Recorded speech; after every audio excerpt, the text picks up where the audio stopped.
It's in the digital binder. Also, Dory has it. She can email it to you. If you need it, just text or put a message for Dory in the chat. She can send it to you. Okay.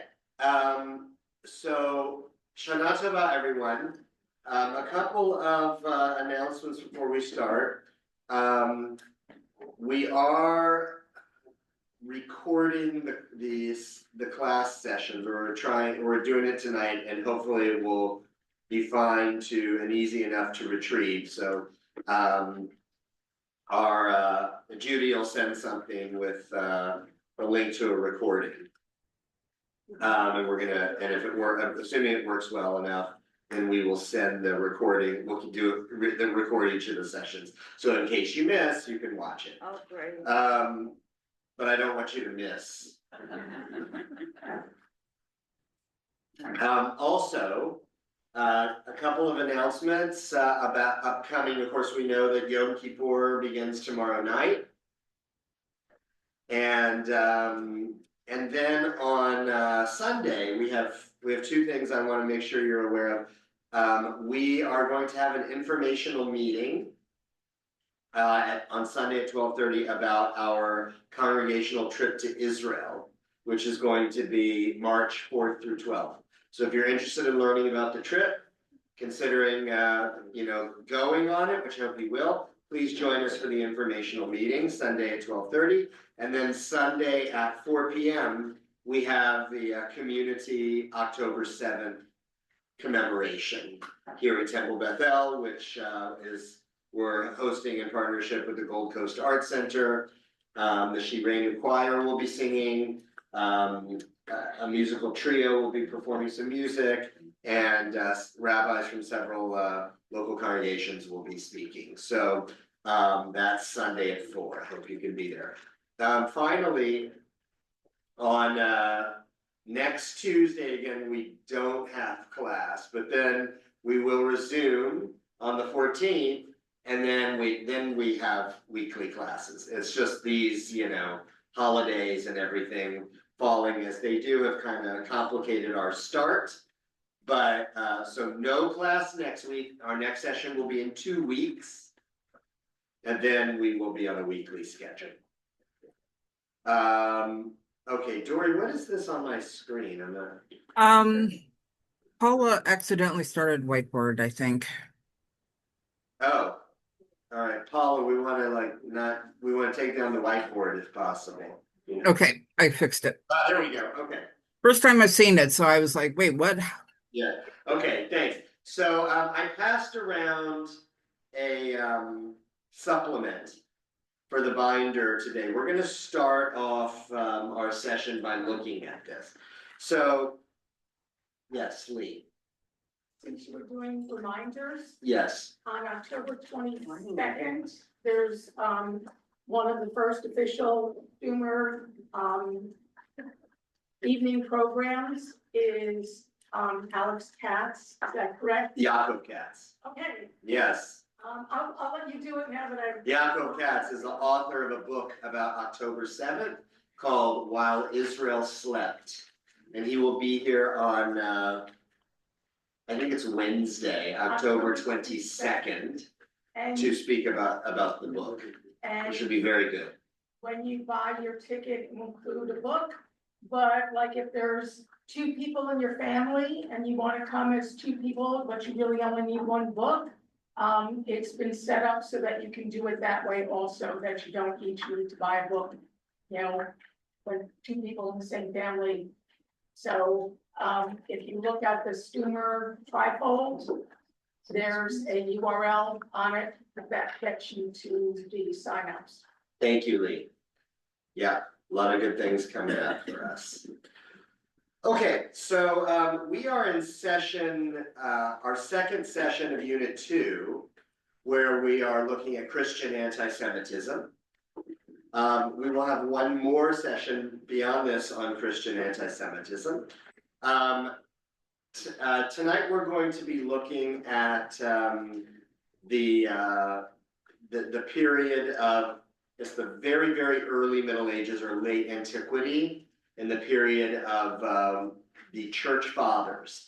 And so if you're not familiar with the concept of church fathers, the church fathers are the equivalent to the Catholic Church of what the rabbis are to Judaism, the ancient sages, the sages of the church fathers.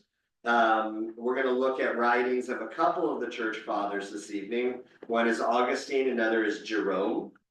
And first, though, before that, we're going to look at some texts from the Roman Empire after Constantine declared Christianity the official religion of the Roman Empire, which, as we talked about last time, it was a pivotal moment in this whole story because Christianity is now, a state-sponsored religion of the largest empire in the world.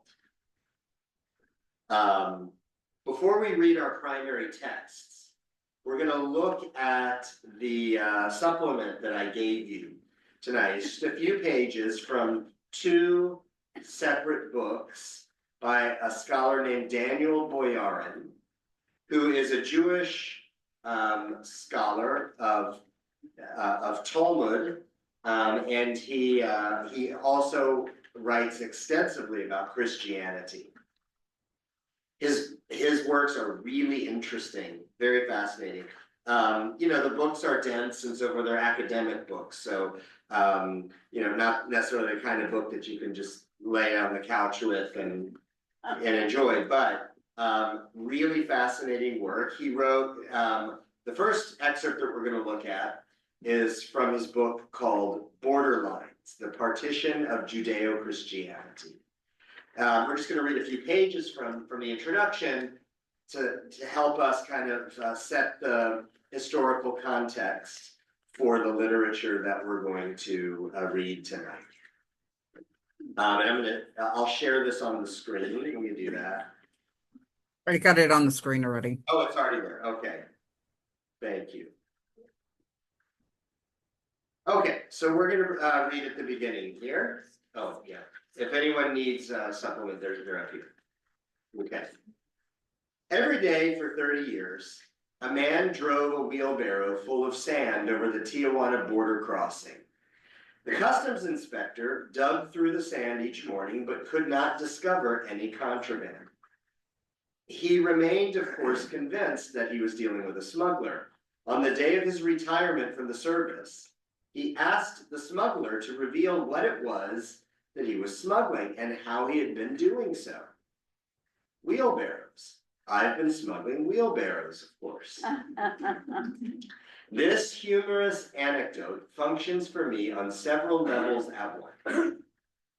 First of all, I will insist that the borders between Christianity and Judaism are as constructed and imposed, as artificial and political as any of the borders on earth.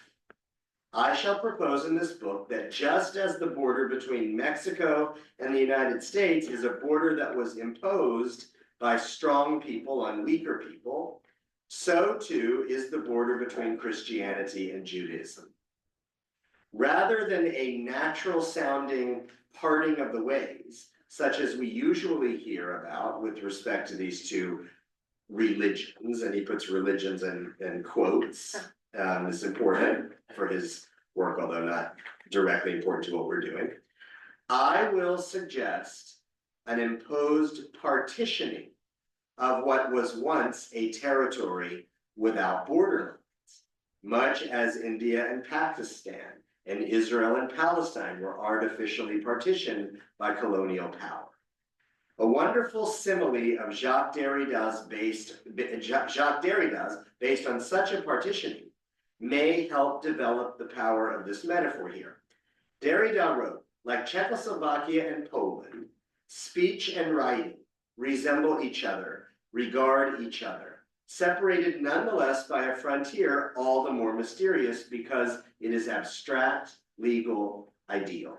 We would not be wrong, I think, in appropriating this figure for another figure and applying all of these terms to the imagined frontier between Judaism and Christianity. All of that, just like fancy philosopher academic talk. The divisions between Judaism and Christianity are constructed, not natural.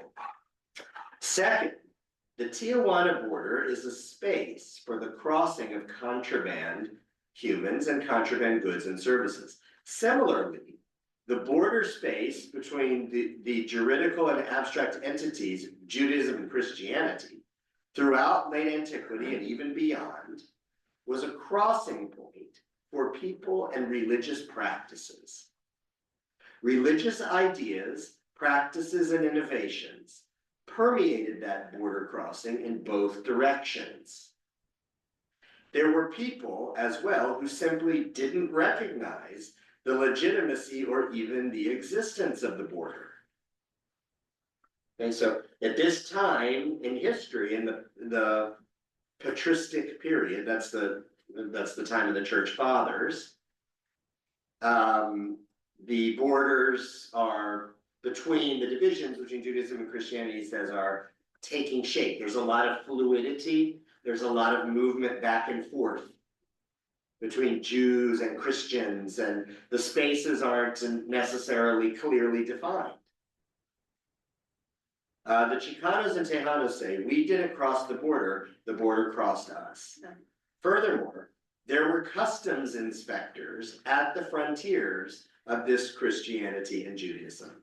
They inscribed the borderlines in texts that we know of now as heresiologies. Like the term heresy. What's heresy? It's a wrong belief. A wrong belief. Yeah, wrong belief. Based on a So classifying something as heretical, a way of a belief is to say that it's outside the bounds of acceptable belief.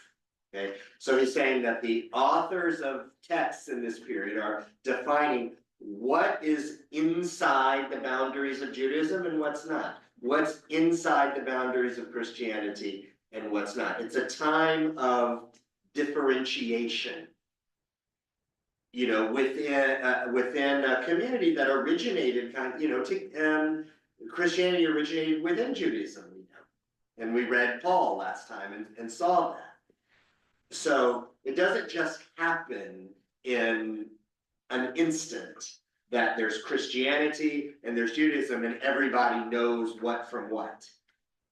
It takes time for these two religions to emerge as separate things.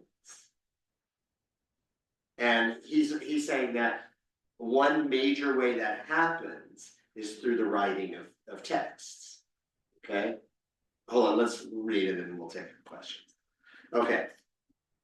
So they inscribe the borderlines in texts that we know of now as heresiologies.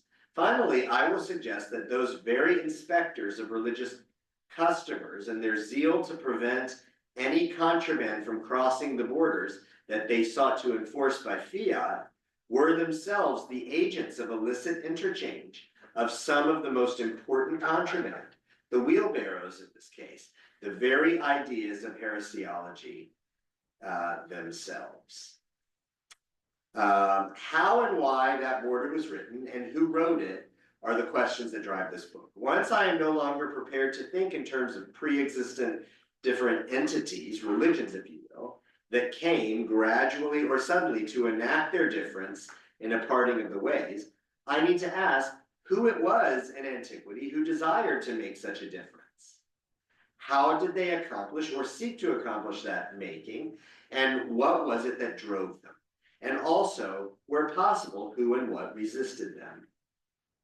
Answers, not the answers to these questions, will be essayed in this book. My proposal here is that the discourse we know of as orthodoxy and heresy provides at least one crucial site for the excavation of a genealogy of Judaism and Christianity. The idea of orthodoxy comes into the world sometime in the 2nd century with a group of Christian writers called heresiologists. The anatomizers of heresy and heresies, and their Jewish counterparts, the rabbis. Heresiology, the science of heresies, inscribes the borderlines, and heresiologists are the inspectors of religious customs. Ancient heresiologists tried to police the boundaries so as to identify and interdict those who respected no borders, those smugglers of ideas and practices newly declared to be contraband, nomads who would not recognize the efforts to institute limits, to posit a separation between two opposed places, and thus to clearly establish who was and who was not a Christian or a Jew. Authorities on both sides tried to establish a border, a line that when crossed meant that someone had definitely left one group for another. They named such folk Judaizers or Minim, respectively. Minim is Hebrew, means heretics, and attempted to declare their beliefs and practices, their very identities, as out of bounds.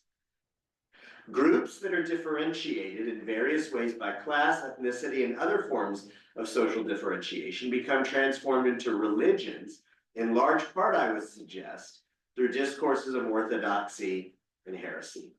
Early Christian heresiology, whatever else it is largely the work of those who wish to eradicate the fuzziness of the borders, semantic and social, between Jews and Christians, and thus produce Judaism and Christianity as fully separate and opposed entities, as religions, at least in the eyes of Christianity. Okay, so we're going to stop there. Arlene. Yeah, just the timing, the group of people that he's talking about, these Heresiologists. so is that after the apostles or what Yeah, after them? yes. Okay, so there was already a somewhat established Yeah, Christianity. well, it's being established. This is a time of formation. In terms of the literature, the New Testament literature. So last week we read Paul. Paul lived in the 1st century, the Common Era, and he wrote his letters, I think, in the 50s, in the middle part of the 1st century. And then the Gospels, which we read from Matthew, we learned a little bit about John. The Gospels were written later than Paul, in the latter part of the 1st century. I think the dates that I'm familiar with anyway is between 70 and 100 or so. Okay, so the latter third of the 1st century of the Common Era. Okay, now he's talking about here people who are writing in the 2nd century. This is post-Gospels. And then we're going to read texts from the late 4th century, early 5th. Okay, but this is all a period of formation of Christianity. And the key that I want us to see, we don't need to dig too deeply into his concepts. The main thing is that I want us to be aware that we're reading text from a time where the writers are trying to make clear differentiation between Jews and Christians. And they have an incentive to do that. I mean, that's an ideological project. That's what they're trying to achieve. In building a religion, as it were, you have to know what the boundaries are. How do you know if somebody is a Christian? Or how do you know someone is not a Christian? How do you know someone is a Jew, etc.? This project is about drawing those boundaries. We saw in our study of the Gospels last time how already the Gospels are using the Jews and the Gospel of John especially, but Matthew too, in the part that we read, the Jews as like they're like the other. Remember we learned that last time from Michael Cook, that the Jews stands for the ones that are not us, essentially, right? The ones that are not us. So the literature is a construction of what is a Christian and also what is a Jew. For people who in real time are not necessarily so sure. Okay, Dorothy. And does it serve the newcomer best to make that division so sharp? Well, they're all kind of newcomers, I mean, in this respect. I guess it serves the formation of communities. And Boyarin is arguing that this is serving both the Christian community and the Jewish community. That's why the Christian writers are doing it and the rabbis are also doing it. Yeah, because they're each trying to define the parameters of their religion. For Christian, and our concern in this class is how the Christians do it vis-a-vis the Jews. Okay, so when we read the texts, which are, you know, anti-Jewish texts, we know that they're doing this not just to be mean to Jews, but it's part of this identity formation. It's part of the sketching out of boundaries. Who's in and who's out? And why do you want to be in with us? What's the advantage to being inside our boundaries? Yeah, Len. Just in a kind of like Foucault way, like that becomes even more powerful, important when Rome turns Christian, right? And all of a sudden, who's in and who's out of a group that has relatively the same status becomes the dominant culture that defines itself by the unacceptable culture. Yeah. Really Yeah, so Boyarin argues later on in this book, and he says that orthodoxy and heresy go together. Right, orthodoxy means the correct way of believing. And in order to know what the correct way of believing is, you have to know what's not the correct way of believing. That human groups are always defining themselves as against others. That's how you know who you are. Okay. So that is happening. That's one thing. Saul has his hand up. Okay, I'm sorry. Who's Saul? Saul. Go ahead. Go ahead, Saul. Thank you, Rabbi. So just a question. I don't mean to make this even more complicated, but is it just Jews and Christians? Is there people who don't believe or anybody else? Yeah, sure. I mean, you know, the concerns in Boyarin's book is Jews and Christian. But if you, Dory, if you will scroll to the next page, you can turn to the next page. This paragraph here that starts with building on Buluek's work. Okay, he says, I shall argue in this book that at least a significant part of the function of heresiology, if not its proximate cause, was to define Christian identity, not only to produce the Christian as neither Jew nor Greek, but also to construct the whatness of Christianity would be, the whatness of what Christianity would be. Not finally a third race or genus, but something entirely new, a religion. And this goes to Boyarin's book where he talks about Christianity kind of invents the concept of religion. Judaism at this time doesn't know that concept, but that's a different thing. Okay, but here, this is the point. The Christian, Paul already said that the believer in Christ, we are neither Jew nor Greek, neither male nor female, and like whatever his saying is. It's those, and then there's other juxtapositions too. That Paul taught that through Jesus, all of these differentiations disappear. Okay, all right, that's the first thing I want to see. Now let's go to the next one. The next selection I brought is also No, let's go, it's in the same document, Dory, it just goes to the next page. Okay, so the next one is, the introduction, comes from the introduction to Boyarin's book called Carnal Israel. Now, this is a phrase, we're gonna read Augustine, and we're gonna see he uses this phrase, so I want you to understand what he means. So let's scroll down, we're gonna read. Okay, Carnal Israel. In his Tractatus Adversus Judaeos, what I can't see, sorry. Augustine lays the following charge against the Jews. Behold Israel according to the flesh. Now that's a quote from Paul. It says 1 Corinthians 10:18. So Augustine quoting from Paul. This we know to be carnal Israel, but the Jews do not grasp this meaning.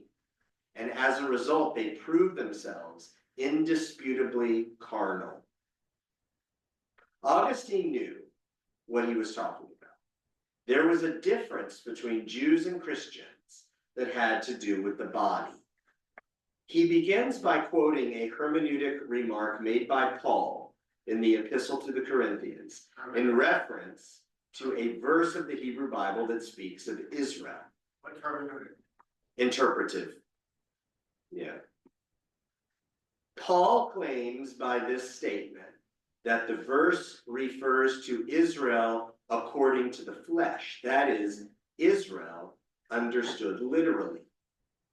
Paul here is alluding to his Platonizing doctrine, that's Plato, related to Plato's philosophy, that external realities, things in the flesh, all have spiritual signifieds. Okay, so what he says here, you have to know something about Plato, but Plato taught that everything in existence has like a corresponding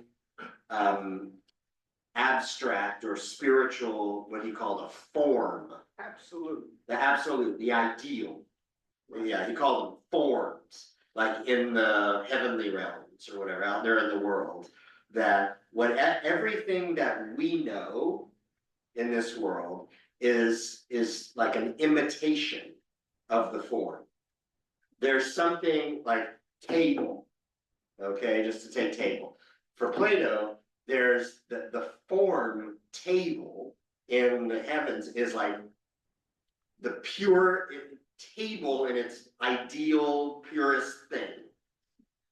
And our tables are mere imitations of the form table, the shadows. Yeah, okay. So that's what he means. So he says Paul here's alluding to his Platonizing doctrine. Paul had an idea that external realities, things in the flesh, all have spiritual signifiers. There's for every person, every arm or whatever, there's a spiritual corresponding one that's perfect and ideal. We're just shadows of it. Okay? This is as true of the words of the text as it is of the things of the world.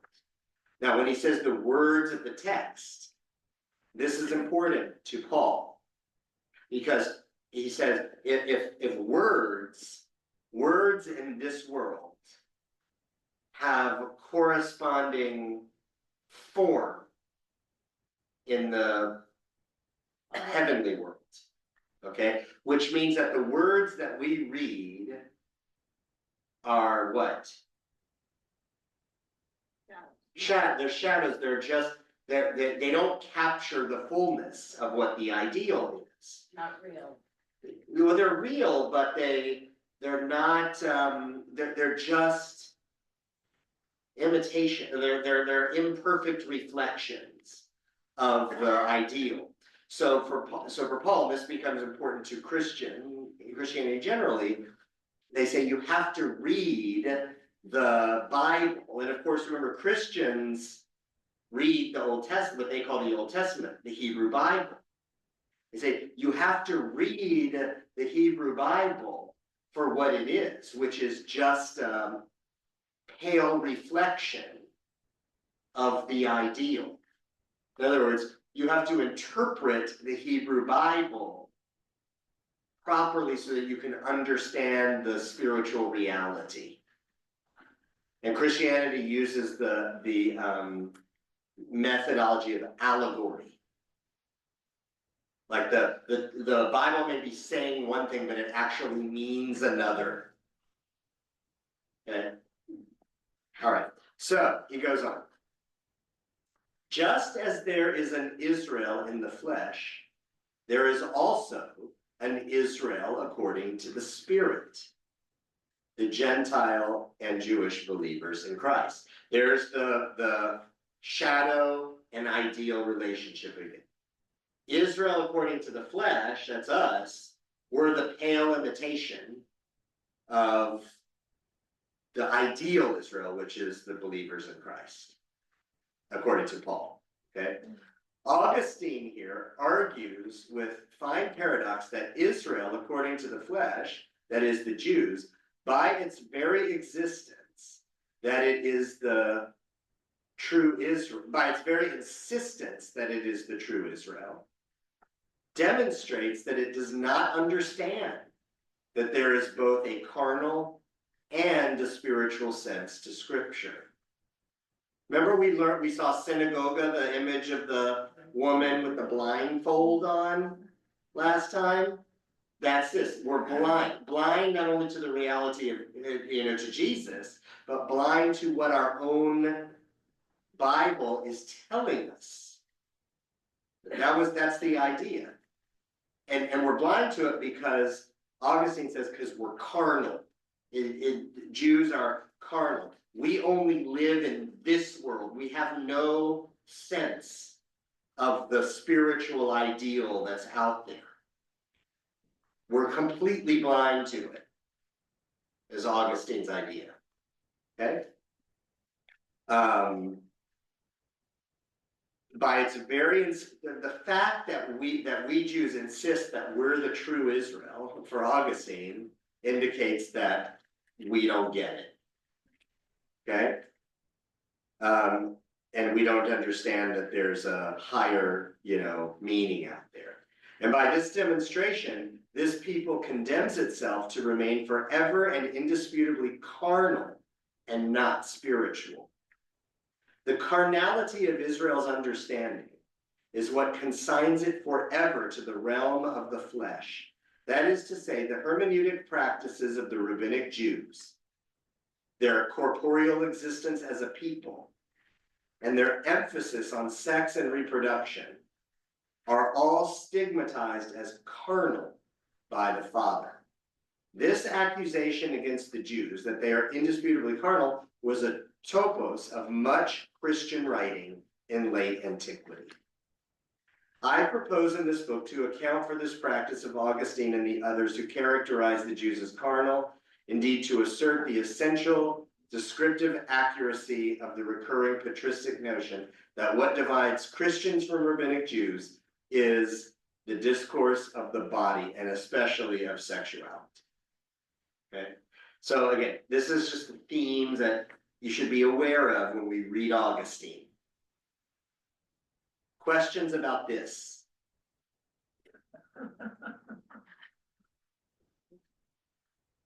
I'm honestly not sure I'm getting this. Okay. Okay. All right. I'm sure I'm the only one. No. Doesn't seem very logical. Okay, but yeah, it doesn't matter. I mean, it's fate. Okay, but okay, so here the idea. There's a perfect ideal out there in the heavens. On earth, everything that we know is a pale reflection of the ideal. Paul's, based on Paul, Augustine says, the Jews live down here in the pale reflection.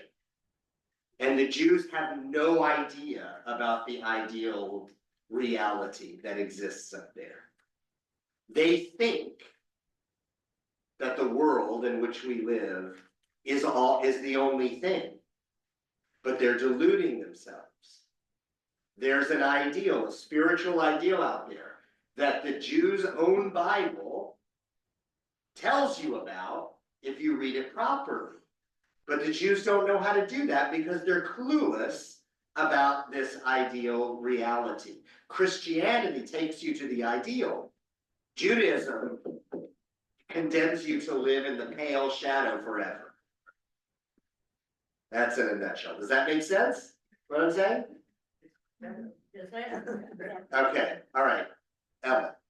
Does this continue on as a theme that the Christians believe in an afterlife and heaven, and the Jews do not believe in? I'm not sure. I'm not sure. Yeah, I don't know enough about Christian doctrine on that front. Yeah, Len. So if I could put this into like terms of like the allegory of the cave. So he's saying that the Jews are the people chained in the cave who are absolutely insistent that the shadows on the wall that they see are the world. Yes. And because they are like, God damn it, that's the world and there's nothing out there. Christians are like the guys who got out of the cave and come back. Yeah. And then they come back down and they say, no, let me help you out of here. And they're like, no, that's the world. And Socrates says, Plato says, wouldn't those people rather kill that messenger than accept that their world might be false? Yeah. So Yeah. That's it. That's it. Is that why the Jews don't believe in an afterlife? No. This is nothing about what Jews believe. This is a Christian polemic against Jews. Okay, based on Paul, that saying that Jews, remember we saw the blind, Paul talked about the Jews are blind to Christ. And Paul said, like, I want them to come to it. I want them to realize. Augustine, who's later than Paul, is coming on saying the Jews are, this is their nature. They don't understand, they don't get it, and they're incapable of it. The Jews are damned to live in this false world forever because they're blind to the reality of something higher. Okay, Eric. But the thing that they're blind to cannot be shown to anybody. No, Isn't it kind of tough to sell that idea? not really. Christianity has a lot of followers. You know, I mean, aren't we all looking for, meaning and, something beyond what we can see? I mean, like, that's kind of the essence of faith, I think. Yes. And this is what Paul came along and offered, and the church fathers built on and created this. But for our purposes, we just need to understand how all of this relates to Christian ideas about the Jews. Okay, all right. So yes, Dorothy. One more question. Can you speak louder? Yes, so is Jesus supposed to be part of that upper, more perfect Yeah. world? He's supposed to be part of that. And so that's where, that's there.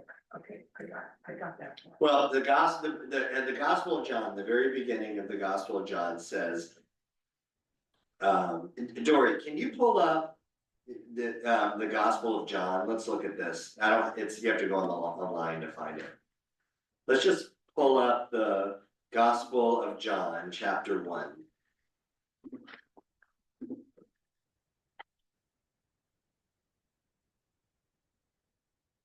No, it's not one of these texts. You need to go to the internet, just to Google, look for it, yeah.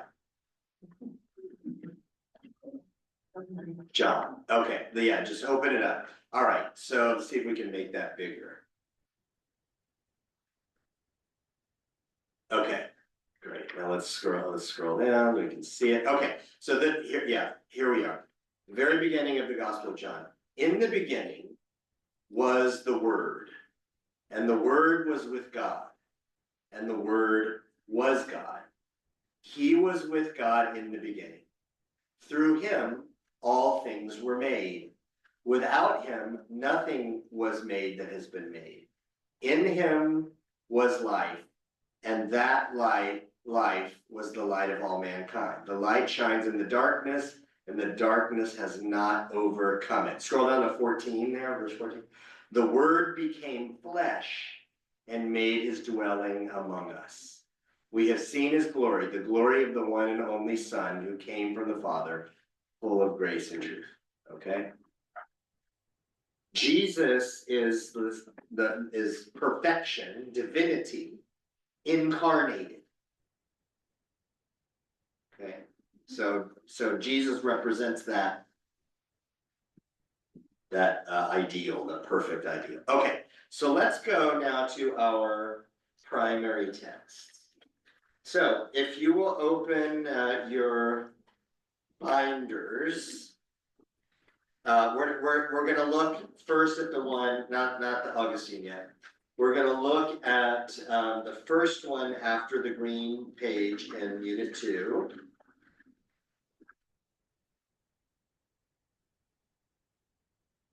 What's the title of it? Not the Paul, I'm sorry. The one that says the Jew in the medieval world. So it comes right after the Matthew. The Jew in the medieval world. Yeah, let's make this bigger and look at it. Okay, so these are some.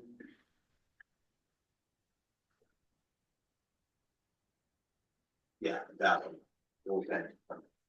Okay, so these, it gives you an introduction to it. These are some sources from the time of Constantine, who Christianized the Roman Empire in the early 4th century. Constantine and then beyond him. Now, given what we have just read from Boyard, specifically focusing for the moment not on the cardinal stuff, but on the borderlines. The borderlines. What do you think Christians seeking to define, themselves and their community, the parameters of their community, what do they want to do vis-a-vis the Jews? What kind of concerns might they have about the Jews? Michael? Well, they want to distinguish themselves from the Jews. Uh-huh. Their religion came from the Jews. Yeah. And the way I read it, some of the things is they distinguished themselves by saying you could achieve everything the Jews wanted to achieve by the law. Okay, so yes, they want to distinguish themselves from the Jews, and a major reason they need to do that is because Christianity came from Judaism. So this is a hard task. And the way they did it is what Jews tried to accomplish in following the law in their own eyes. The Christians achieved with faith. They got to make strong distinctions between what it is that they believe in and what they're trying to do and Jews, because it's very easy for people to think Christians are they're a kind of Jews because they came from Jews. So the need to make a sharp distinction is very strong, much stronger than the need to differentiate themselves from pagans. Okay, because this is a family thing. All right, Arlene, and then we're going to retest. Yeah, and then it just seems this and the later readings, because I read ahead, is that not only to make a sharp distinction, but to denigrate the Jews, to devalue them. Yes. Devilize, I'll make up a word that. Yeah. To really make that distinction. Really make that distinction, and what else? If this is, what's that? To deprive the Jews. Well, yeah, but why? Because they're lesser. Why? because they don't believe in Jesus. Yeah, but right, so Lynn, what else? Why do they need to be lesser in the Christian's eyes? Because if they aren't fundamentally, existentially wrong and evil, then Christians are wrong. Maybe, yeah, the Christians could be seen as wrong. This all originates in one family. How do you demonstrate that the one branch is correct over against the other one? Why would people want to join Christianity? I'm saying the other is wrong. They really want to demonstrate that the other one has it wrong. We're the ones that have it right. There's just a very basic need. It's recruitment. Yeah, well. Right? It's recruitment. There's this basic competition for converts. Yeah, exactly. Between Jews and Christians. If you go to the museum somewhere, I went to Israel, Tel Aviv, Jerusalem, it describes that sort of conflict. Correct. Okay, so let's read. I want to read now. Let's read text. Dory, will you scroll down, please? Keep going. We're going to go to the first one on the next page. It says Roman numeral 1. All right, Roman numeral 1. Laws of Constantine the Great, October 18th, 315, concerning Jews, heaven worshippers, and Samaritans. We're in the handout that was entitled "The Jew in the Medieval World," and it's page 4. It says page 4 at the top, in the middle of the page. Roman numeral 1. Okay. We wish to make it known to the Jews and their elders and their patriarchs that if, after the enactment of this law, any one of them dares to attack with stones or some other manifestation of anger another who has fled their dangerous sect and attached himself to the worship of God, Christianity, he must speedily be given to the flames and burnt together with all his accomplices. Moreover, if any one of the population should join their abominable sect and attend their meetings, he will bear with them the deserved penalties. Now, what's the impact of that law? Death. But yet, for what? Conversion. All right, this law of Constantine says it is prohibited to convert to Judaism. And if you associate with these Jews and, go to their meetings, all this, you're in trouble. You're going to be executed. This prohibits conversion. We take it for granted that Jews don't proselytize. We don't try to convert people, but we used to. Yeah, we used to. But Constantine said that if you try to do that, we're going to burn you. So Jews kind of begged off of trying to convert people in this period. Let's keep reading. We'll take more comments later. All right, so number 2. Laws of Constantius, August 13th, 339, concerning Jews, heaven worshippers, and Samaritans. This is a different person than Constantine? Yeah. Okay. This pertains to women who live in our weaving factories and whom Jews, in their foulness, take in marriage. It is decreed that these women are to be restored to the weaving factories. Marriages between Jews and Christian women of the imperial weaving factory are to be dissolved.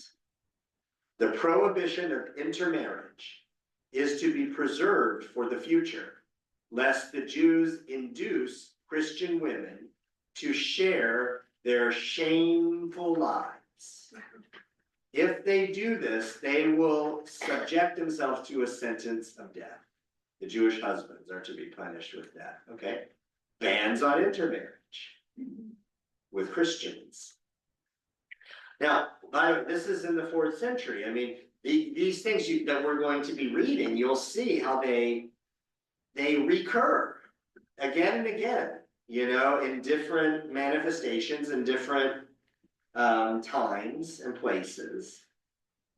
But, this isn't the first time that we're going to see bans on intermarriage with Christians. Well, it's also, they're coming for our women. Yeah, they're coming for our women, They're coming exactly. for our virtuous girls. Yes, And the Jews are characterized as foul. They're foul in their foulness, okay. A Jew shall not possess a Christian slave. If anyone among the Jews has purchased a slave of another sect or nation, that slave shall at once be appropriated for the imperial treasury. If indeed he shall have circumcised the slave whom he has purchased, by the way, according to the Torah, that's what you're supposed to do. Or the Torah has slavery, and it says that if you acquire a non-Israelite slave, you're supposed to circumcise. So if he shall have circumcised the slave, he will not only be fined for the damage done to that slave, but he will also receive capital punishment. If indeed a Jew does not hesitate to purchase slaves, those who are members of the faith that is worthy of respect, Christianity, then all these slaves who are found in his possession shall at once be removed. No delay shall be occasioned, but he is to be deprived of the possession of those men who are Christians. Okay, what is the impact of this, you think? Financial. It's financial, exactly. Yeah. So as the authors of this introduction note, in an economy that utilizes slave labor, it's people who don't have slaves are at an incredible economic disadvantage. So here, the ruler, the emperor, forbids Jews from having slaves, which is a way of stripping Jews of an important economic tool. Again, we're going to see that right in the future. Okay, so here we've seen so far prohibition on Jews proselytizing and people converting to Judaism. We've seen prohibitions of intermarriage and Jewish men going for non-Jewish women. And now we're seeing economic sanctions on Jews. All right, and then number three, number three, a law of Theodosius II, January 31st, 439. Novella 3, concerning Jews, Samaritans, heretics, and pagans. Wherefore, although according to an old saying of the Greek Hippocrates, the father of medicine, no cure is to be applied in desperate sickness, nevertheless, in order that these dangerous sects, which are unmindful of our times, may not spread into life the more freely, in indiscriminate disorder, as it were, we ordain by this law to be valid for all time. No Jew or no Samaritan who ascribes to neither the Jewish nor the Christian religion shall obtain offices and dignities. To none shall the administration of city service be permitted, nor shall anyone exercise the office of a defender, that is, overseer of the city. Indeed, we believe it sinful that the enemies of the heavenly majesty and of the Roman laws should become the executors of our laws, the administration of which they have slyly obtained, and that they, fortified by the authority of the acquired rank, should have the power to judge or decide as they wish against Christians, yes, frequently even over bishops of our holy religion themselves, and thus, as it were, insult our faith. Moreover, for the same reason, we forbid that any synagogue shall rise as a new building. Fewer synagogues meant less chance of Christians becoming Jews, which is the main goal here, right?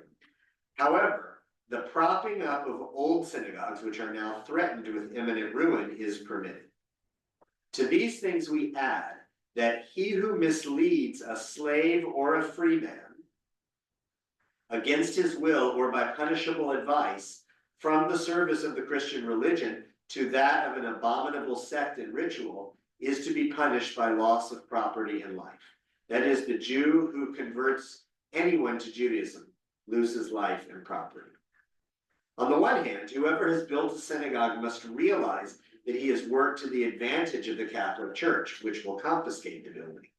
On the other hand, whoever has already secured the badge of office shall not hold the dignities he has acquired. On the contrary, he who worms himself into office must remain as before in the lowest rank even though he will have already earned an honorary office. And as for him who begins the building of a synagogue and is not moved by the desire of repairing it, he shall be punished by a fine of 50 pounds gold for his daring.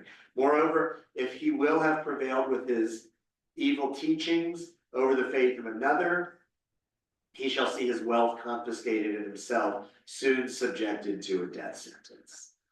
Okay, so well, let's pause here. There's more and it goes on. But tell me about the characterizations of Jews that you see here in this collection of texts. Andy. I love the quote, he wormed himself into office. Okay, He could not have gotten it by proper means. It had to be subterfuge. okay, yeah. So Jews are tricky, sly, act unscrupulously. What else?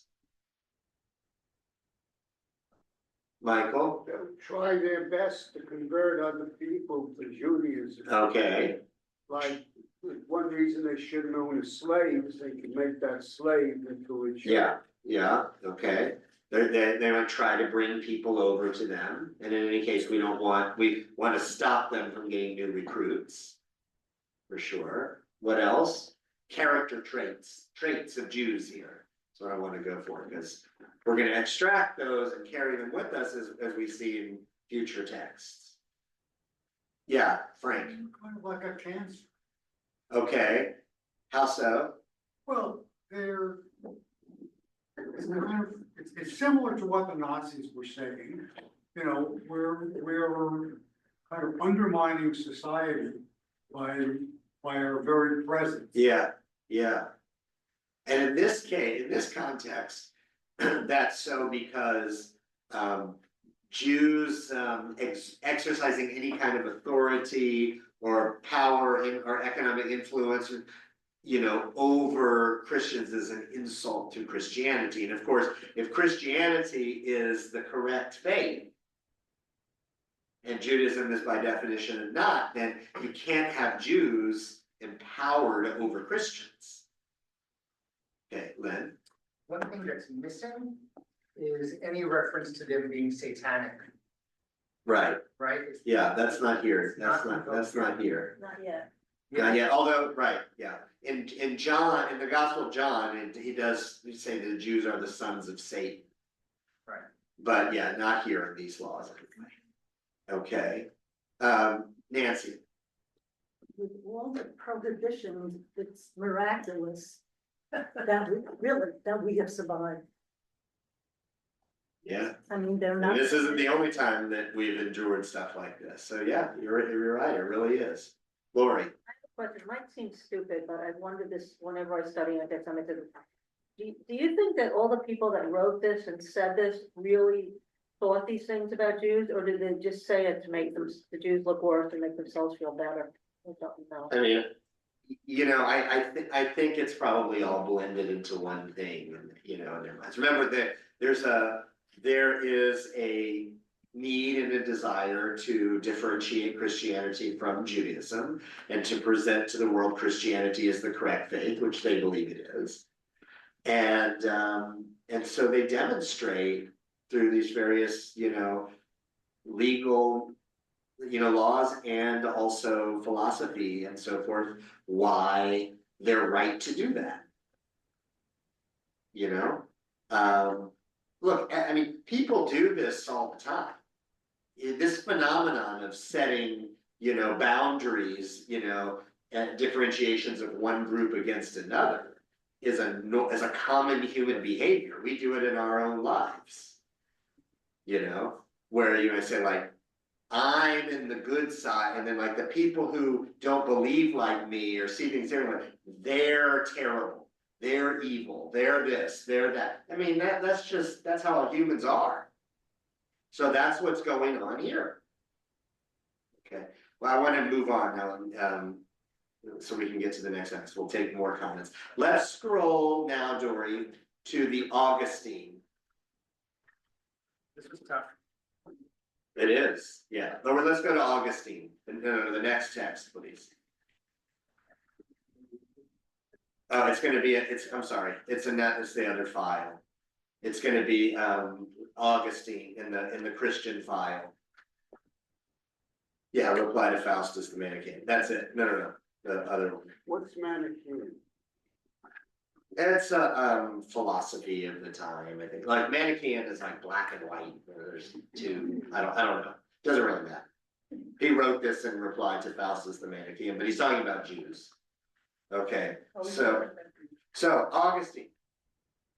First thing interesting about this guy, something that I learned from a Catholic friend, is that Protestants refer to him as Augustine.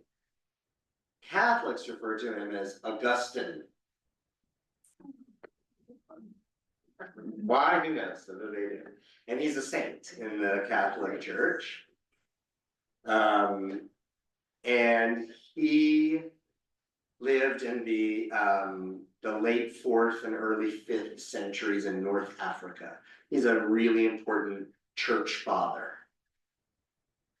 Like the Rabbi Akiva or whatever, you know, like that's the stature of Augustine or Augustine.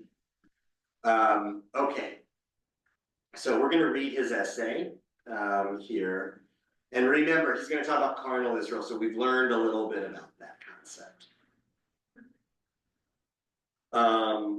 This is an interpretation of a biblical passage in the Hebrew Bible, the story of Cain and Abel.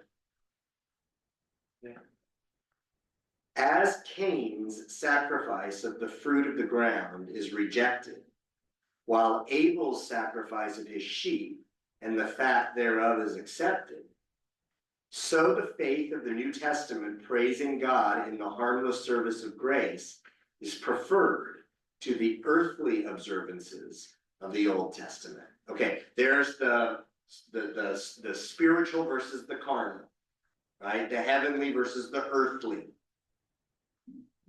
And remember how we're the idea that Jews are we're lower, we're just of a lower spiritual condition because we live in this carnal existence. And people like Augustine see that in not only in this abstract idea of Paul, but also in how the Jews relate to our scriptures and to our practices.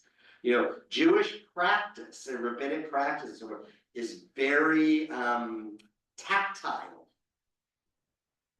You know, like the Torah says, bind these words as a sign upon your hand and let them be symbols before your eyes. So what do? Oh, we make that real physical. Right? We put the tefillin, we actually bind the words on the arm and make them symbols right here. We're not content to say, oh, that's like figurative. You know, the rabbis are very tactile.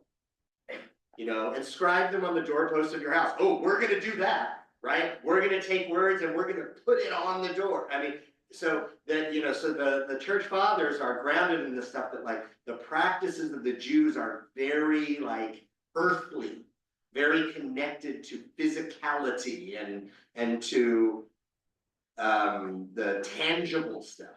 Whereas Christianity is about faith and spirit and abstract things. Okay? So that's when he says it's preferred the earthly observances of the Old Testament. That's what he means. For though the Jews were right in practicing these things, they were guilty of unbelief in not distinguishing the time of the New Testament when Christ came from the time of the Old Testament. Okay, so in other words, there was a free time in the period of the Old Testament, according to Augustine. There was a time when you were supposed to do all of that stuff and sacrifice animals and do all this like very tactile stuff. That was like training wheels for the new era, the coming of Jesus. And then once Jesus comes, you're supposed to get rid of all that stuff. But the Jews never did. The Jews stick to these earthly ways and they're just deluded and they think that's right. Okay?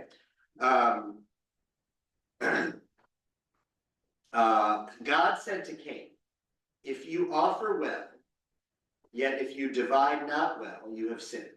If Cain had obeyed God when he said, be content, for to you shall be its reference, and you shall rule over it, he would have referred to his sin to himself by taking the blame of it and confessing to God.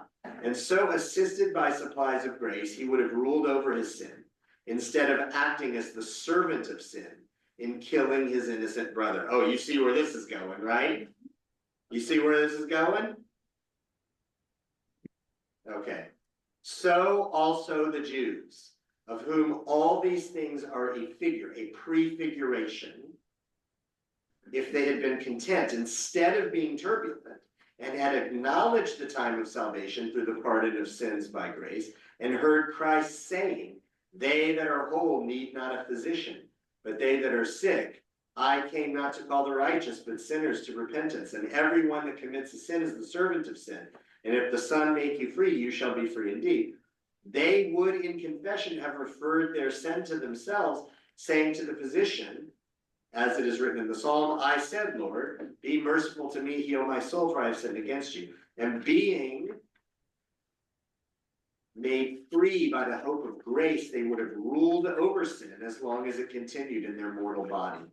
But now, being ignorant of God's righteousness and wishing to establish a righteousness of their own, proud of the works of the law, instead of being humbled on account of their sins, they have not been content, and in subjection to sin, reigning in their mortal body, so as to make them obey it in the lusts thereof, they have stumbled on the stone of stumbling, and have been inflamed with hatred against him whose works they grieve to see accepted by God. The Jews are like Cain. They're offering what they think they should do, and yet it's rejected by God, because it's not what God wanted. And God accepts the offering of Abel happily, and it makes Cain furious. As he's saying, the Jews are Cain. We have a question on Zoom from Nina and her friend. Okay, let me finish the paragraph and then we'll take it. The man who was born blind and had been made to see said to them, we know that God hears not sinners, but if any man serve him and do his will, him he hears. As if he had said, God regards not the sacrifice of Cain, but he regards the sacrifice of Abel. Abel, the younger brother, is killed by the elder brother. Christ, the head of the younger people, is killed by the elder people, the Jews. Abel dies in the field, Christ dies on Calvary. Okay, so Augustine has now taken the idea from the Gospels that we read in Matthew last time, deicide, and is bringing it forward that the Jews are guilty of deicide. And why? Why did they do it? According to Augustine. Something that, I mean, it starts in Matthew, but he takes it to another level.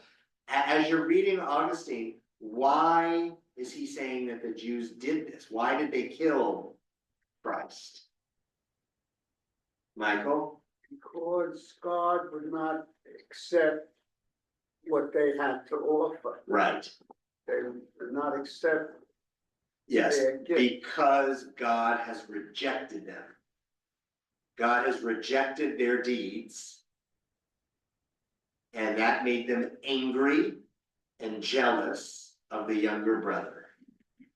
So the older brother killed the younger brother. Okay. Nina, go ahead. Need to unmute real quick. It's such a request too.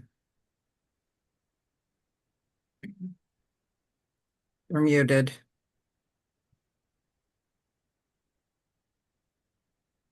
Yeah, there you go. Oh, hi. No, it's Renee, and this is I'm here with Dina in her apartment. But I go back to the very beginning of this, which is why was it at the very beginning when you're talking about you didn't know who was there, what was it that made them not get along with each other? You know, you had you're going back and back and back, and what's happened is what usually happens is somebody wants to be more powerful than somebody else. But what started all of this at the very beginning, when there was Well, it was an internal family schism. Some people in the family said, we're following this guy Jesus. He's, he's the Messiah. And other Jews said, like, that's crazy. Why would you do that? And the followers of Jesus, they like want to demonstrate why they're right. And the ones that don't follow Jesus want to demonstrate why they're right. And eventually then they start arguing with each other and calling each other terrible names and all this stuff. And that's how they form into two communities. The difference between the Christians and the Jews in this time period is that Christianity becomes the official religion of the Roman Empire. So they have a massive power. The Jews don't have it. Had Judaism become the official religion of the Roman Empire, maybe the Jews would have done this stuff. I mean, it's counterfactual, we don't know, but when it's the acquisition of state power that enables Christians to do what they do. Okay. All right, let's keep I going. think Joan may have their hand up. Joan? Joan Katz? Joan, would you Maybe have not. a question? I don't see a hand. I don't. All right, Joan. Looks You like can it was a mistake. Okay, thanks. Okay. All right, so let's keep going. God asks Cain where his brother is, not as if God did not know, but as a judge asks a guilty criminal. Cain replies that he knows not, and that he is not his brother's keeper. And what answer can the Jews give at this day when we ask them with the voice of God, that is, of the sacred scriptures, about Christ, except that they do not know the Christ that we speak of? So they say, look, your own Bible says it prefigures Jesus. An allegory, it's talking about this. It means Jesus coming. You don't see it. Why don't you see it? And he says the answer to the Jews is like, I don't know what you're talking about. Am I my brother's keeper? Okay. Moreover, Cain's ignorance was pretended, and the Jews are deceived in their refusal of Christ. Moreover, they would have been, in a sense, keepers of Christ if they had been willing to receive and keep the Christian faith. For the man who keeps Christ in his heart does not ask like Cain, am I my brother's keeper? Then God says to Cain, what have you done? The voice of your brother's blood cries unto me from the ground. So the voice of God in the Holy Scriptures accuses the Jews. For the blood of Christ has a loud voice on the earth when the responsive amen of those who believe in him comes from all nations. This is the voice of Christ's blood, because the clear voice of the faithful, redeemed by his blood, is the voice of the blood himself. So Augustine's making this point that, like, look at all these people now who believe in Christ. And they're all calling out. And the Jew, and the Jews are, they're not acknowledging it. They're not acknowledging their sin. They're not acknowledging the reality. That they're blind to all of it. And he says here too that the Jews are accused by their own scriptures. So that's a really harsh thing to say. That here the Jews think they're following, they claim to be following the word of God, when actually God is accusing them of criminality, and they don't even get it. Okay, Len. So here's where I can follow this. And I like me some Augustine, but I don't follow this. Because on the one hand, Augustine is saying that the Jews are willfully, stiff-neckedly, refusing to kind of give over to just the truth, right? Because it feels, when I'm reading this, it feels like he's describing like truth is like this big river, and the Jews are just like refusing to flow with the river. Yeah, On the other hand, he's also saying that the Jews are blinded to the truth and incapable of it. yeah, So those are mutually exclusive ideas, right? yeah, I mean, nobody, you cannot hold anti-Semitism to the standard of Right. fairness. But the thing is, that's why, like, when I go back to thinking about Jean-Paul Sartre here. Yeah, Because he's a smart man, this Augustine. Yeah. He knows these things aren't, that they're circular reasoning, yeah, and yet, yeah, yeah. Andy, It's also a stretch. It says that the Jews are Cain. Not that Cain is Cain, but the Jews are Cain. Right. And therefore, all of them are responsible and don't follow, yeah. which is a stretch. Well, but remember, it's rooted in the Gospel of Matthew, where the Jews say to Pontius Pilate, crucify him, let his blood be on us and on our children. So it was Matthew who introduced the idea of like inherited responsibility. And so Augustine is just, continuing with that. But yes, you see how he's reading, this is, by the way, like this essay is essentially like what we would call midrash. Right? I mean, he's interpreting a biblical passage and telling a story, through it. And so he's doing so by reading the text allegorically, meaning that when the text says Cain and Abel, it actually means Jews and Christians. Jews and Christ. Yeah, and Christians too, and Abel. So let's keep going. Then God says to Cain, you are cursed from the earth, which has opened its mouth to receive your brother's blood at your hand.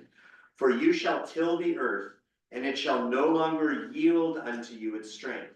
A mourner and an abject shall you be on the earth. It is not cursed is the earth, but cursed are you from the earth, which has opened its mouth to receive your brother's blood at your hand. So the unbelieving people of the Jews is cursed from the earth, that is, from the church, which in the confession of sins has opened its mouth to receive the blood shed for the remission of sins by the hand of the people that would not be under grace, but under the law. Okay, again, it's allegory. So he says when the text says earth, it means church. It's allegory. Okay, and this murderer is cursed by the church. That is, the church admits and avows the curse pronounced by the apostle. Whoever are of the works of the law are under the curse of the law. Then, after saying, cursed are you from the earth, which has opened its mouth to receive your brother's blood at your hand, what follows is not, for you shall till it, but you shall till the earth, and it shall not yield to you its strength. The earth he is to till is not necessarily the same as that which opened its mouth to receive the brother's blood at his hand. From this earth he is cursed, and so he tills an earth which shall no longer yield to him its strength. That is, the church admits and avows the Jewish people to be cursed. Now, this is important because Augustine is a church father. He's like Rabbi Akiva or, big sage. And he's saying that this is the divinely ordained policy that the church is supposed to persecute Jews, which of course they do take on that policy. Okay. Because after killing Christ, they continue to till the ground of an earthly circumcision, an earthly Sabbath, an earthly Passover, while the hidden strength or virtue of making known Christ, which this tilling contains, is not yielded to the Jews, while they continue in impiety and unbelief, for it is revealed in the New Testament. While they will not turn to God, the veil which is on their minds in reading the Old Testament is not taken away. The veil is taken away only by Christ, who does not do away with the reading of the Old Testament, but with the covering, which hides its virtue. See, with the New Testament saying that now we learn to read the Old Testament differently. But the Jews don't. But the Jews don't, because they're still blinded. So, at the crucifixion of Christ, the veil was rent in twain, that by the passion of Christ, hidden mysteries might be revealed to believers who turn to him with a mouth open in confession to drink his blood. That's great stuff, right? In this way, the Jewish people, like Cain, continue tilling the ground in the carnal observance of the law, which does not yield to them its strength, because they do not perceive in it the grace of Christ. How do you explain that we are still here in spite of all of this? That's a major theological problem for the Christian, for Christians. Well, so, right, it becomes a major theological problem for Christians, which, is something that they will explain. Augustine is explaining it. Can't remember if it's later. Let's scroll down a little further No, in it's this. totally badass. It's about the Martin Luther King. It's awesome. Okay, yeah. Let's go. Okay, let's go to the blue. Okay. But what does? Okay, wait. Scroll up a little, Dory. Let's read it. Okay. So Cain answered. That's fine. No. Actually, you gotta go up. Sorry. Beginning of the paragraph. Okay. No, go down. Bending it, groaning and trembling shall you be on the earth. This is what God says to Cain. Groaning and trembling shall you be on the earth. Here no one can fail to see that in every land where the Jews are scattered, they mourn for the loss of their kingdom and are in terrified subjection to the immensely superior number of Christians. Okay, so in this theology, the destruction of the temple in 70 CE was indicative of God's rejection of the Jews. So, and Jews have to now live in subjugation to Christians. So Cain answered and said, my case is worse. If you drive me out this day from the face of the earth, and from your face shall I be hid, and I shall be a mourner and an outcast on the earth, and it shall be that everyone that finds me shall slay me. Here he groans, indeed in terror, lest after losing his earthly possession, he should suffer the death of the body. This he calls a worse case than that of the ground not yielding to him its strength, or than that of spiritual death. For his mind is carnal, for he thinks little of being hid from the face of God, that is, of being under the anger of God, were it not that he may be found and slain. This is the carnal mind that tills the ground, but does not obtain its strength. To be carnally minded is death, but he, in ignorance of this, mourns for the loss of his earthly possession, and is in terror of bodily death. But what does God reply? Not so, he says, but whosoever shall kill Cain, vengeance shall be taken on him sevenfold. That is, it is not as you say, not by bodily death shall the ungodly race of carnal Jews perish. For whoever destroys them in this way shall suffer sevenfold vengeance. That is, shall bring upon himself the sevenfold penalty under which the Jews lie for the crucifixion of Christ. So to the end of the 7 days of time, the continued preservation of the Jews will be a proof to believing Christians of the subjection merited by those who, in the pride of their kingdom, put the Lord to death. So this is the explanation. Why are the Jews still here? They're here to be a constant reminder of the rejection of and crucifixion of Jesus. But they have to be preserved. God said, according to his interpretation, God said you cannot kill Cain. Cain is condemned to be here forever. You know, wandering the earth and all of this, living in subjugation and humiliation as an indication and a remembrance of their sin. That's the interpretation. I mean, you see how he uses the story of Cain and Abel to justify it. Okay, so this, of course, becomes the policy of the church in the Middle Ages, where Jews, you know, have to live in special areas and, you know, are marginalized in society and all kinds of things in fulfillment of this. All right, now let's with the last few minutes. Hold on, David has his hand up. Okay, I want to go to the next, thanks. I want to go to the last text, and then if we have a minute, we'll take a question or two. So let's go back, let's go to the main files, and we're going to look at Jerome. And we're just going to look at the end of Jerome. So Jerome's essay is long, but we're just going to look at the very end of it. It's called On the Promised Land. Jerome is another church father. He's a contemporary of Augustine.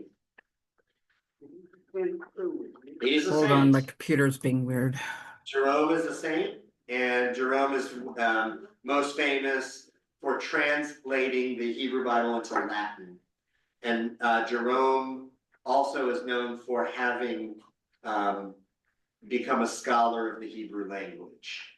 And he studied with Jews or former Jews, like he really immersed himself in the Hebrew language. And then translated from the Hebrew into Greek into Latin instead of going through the Greek Hebrew translation. Let's look at the last page, page 180 of Jerome. Okay. So we're just going to look at the end, the blue highlighting at the very end. Okay. Now, only a little less than 400 years after the destruction of the temple, the city and the temple remain in ruins. For what great villainy! You no longer worship idols. Even while enslaved to the Persians and the Romans and subjected to the yoke of captivity, you knew no strange gods.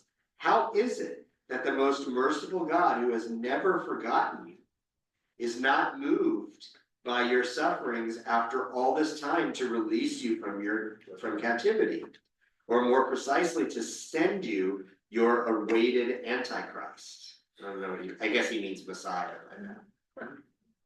For what villainy, I say, and for what vile misdeed has he turned aside your eyes? You do not know? Remember the cries of your fathers. His blood be upon us and our children. Come, let us kill him, and the inheritance will be ours. We have no king but Caesar. You have what you chose. Until the end of the world, you shall serve Caesar, until the full number of the Gentiles come in, and so all Israel shall be saved. That was Paul's allegory of the tree that we read last time. So that which was once at the head shall now be at the tail. Okay. So I think we have 1 minute to take. Who was it? David had a question? David. Yep. David, go ahead. Yeah, the question I had is earlier in one of the writings, it says that at the time of the apostles, Jews represented 10% of the population of the Roman Empire. By the time of Augustine and Jerome, what is the balance of the population, or do we know, between those that have accepted the Christian faith and those that have remained Jews? I don't know the answer to that. You could probably find it, but remember, by this time, most of the people that are Christians now, are Gentiles. They're not Jews. And because Constantine, Christianized the Roman Empire, then that became the religion, so. I would imagine that the overwhelming majority of the Christian Empire, of the Roman Empire were Christians at this point. And Augustine lives in North Africa, but I think it's part of the Roman Empire. Yes. And I don't remember where Jerome is, but it's also, I think, in the Roman Empire. So Christianity is spreading for sure in this age. Okay, so that's the patristic literature. In our next session, which will be in 2 weeks from now, remember, on the 14th, our next session, we are going to look at medieval Christian texts that will carry these themes forward in a variety of ways. So I wish you all Gemar Chatima Tova, and I look forward to seeing you at Kol Nidre tomorrow evening and Yom Kippur on Thursday. Thank you very much. The 22nd is Yaakov Katz, the author of While Israel Slept. He will be here to speak about his book. Thanks a lot. Okay, thanks you, everyone. Rabbi. Thank you, Shana Tova. Chatima Tova. Thank you. Bye-bye. Yes, and a wonderful